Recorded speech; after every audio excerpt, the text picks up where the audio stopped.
Hi everyone, my name is Vondechii and I'm CEO and founder of Vondechii's Vault. Today I wanted to go over altar work, so let's get into it.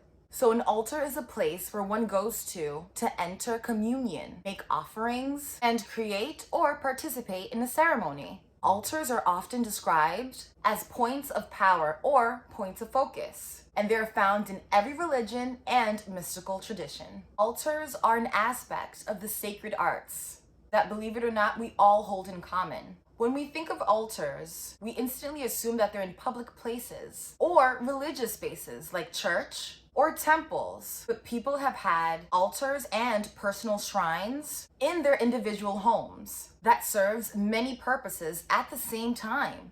In times when individuals lived far away from their churches or temples, a personal altar still allowed people to participate in the rites and ceremonies of their traditions. And in other times, the presence of an altar allowed people to be and stay in communion, make offerings, and make ceremony without the oversight of the dominant religious institution, but in their own creative way. The Karo people of the Andes were an indigenous people in the lineage of the ancient Incas. Know and believe that an altar is a portal to the heavenly realms. With prayers, intention, and attention to honor the ancestors, there were elementals and spirit helpers that maintained the altar as a focal point and believed that a column of light would emanate from the heavens downward into the center of Mother Earth via the altar space. So this light is called Kanali and acts as a gateway for the angels, guides, and masters from the heavenly realms to come into your place of prayer and ceremony. Then your prayers would be heard and blessings would be brought on to you from the supernatural world. So altars are built, created, and used by many different people all around the world.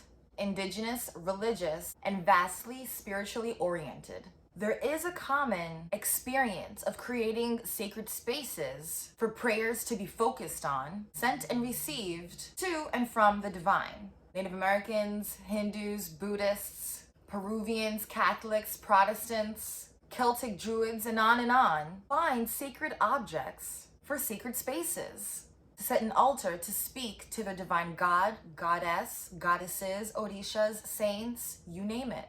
Now let's talk about pre-gaming for altar work. So think of your body as an altar, which is a useful practice because it's true. It's good for our bodies and it allows us to start thinking about altars in different ways. So not simply as points in space and time, but as living, breathing creations that we have an ongoing dynamic relationship with. When we view our bodies as a holy place, then we make slight, or in some cases, significant changes in how we eat and drink, how much sleep and rest we make time for, what kind of physical rituals we engage in, and even who we choose to associate ourselves with. Now I'm going to go over 5 key points you should know in regards to altar work. So number 1, have a designated space. All altars require some kind of space. If you don't have any space for your altar at this time, well, you can make a small shrine with like a shoebox or even an old hat box. And now you have a portable altar. Number 2, you're gonna need a distraction-free zone. So once you've worked on your altar consistently, you'll find that you'll be barely able to register distractions.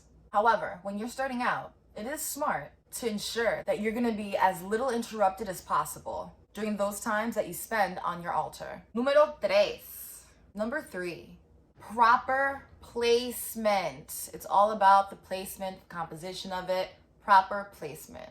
So there are many different templates for many different types of altars out there. And my tip is you should have an element of earth, water, air, and fire on your altar, along with a picture of an ancestor or a spiritual guide. Whether it's an orisha, an angel, an archangel, a guardian angel, or even a saint that will aid your navigation into the spiritual realm. Also be mindful of the direction your altar is pointing toward, whether it's north, south, east, or west, because the placement of your altar can provide additional support to your altar work and enhance the vibrations of your intentions and manifestations. So an altar pointing towards the east honors the rising of the sun. So working with the sun is something that our ancestors did regularly. We depend on the sun's rising and setting to designate the length of our days, our sense of time, and season. The rising sun is the growing and strengthening sun, radiating more light and life into our lives as it ascends. So an altar that's facing towards the east is aligned with vibrancy, new beginnings, strength, growth, possibility, and potential. South, west, and the point at the center also have their own qualities to consider. And I'm sure you can figure out what those qualities are for yourself.